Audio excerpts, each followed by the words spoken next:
Largaron el clásico general de ejército don Andrés Rodríguez. Sale decididamente a enseñar el camino al participante número 2, don Juan. Pequeña ventaja sobre el 3, escoltado, que rápidamente le presenta lucha al puntero. En la tercera ubicación se viene desempeñando el participante número 4, el secretario. Cuarto viene accionando el 1, Retobado. En la quinta ubicación se desempeña el 5, Sensacional. Más atrás lo hace el 8, Superlativo. Los competidores están enfrentando el codo con el número 3, escoltado, enseñando el camino. 3 cuerpos y medio de ventaja sobre el número 1, Retobado. Tercero se desempeña, ganaron terreno rápidamente por fuera el número 5, Sensacional. En la cuarta ubicación por dentro el 2, don Juan.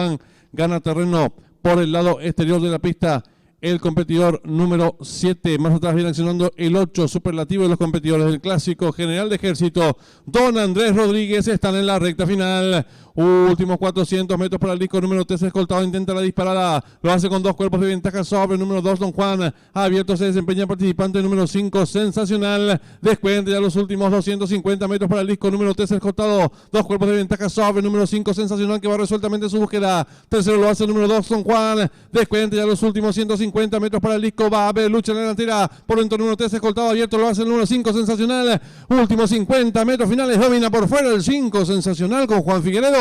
2 cuerpos y medio de ventaja sobre el número 3, escoltado, cruzaron el disco.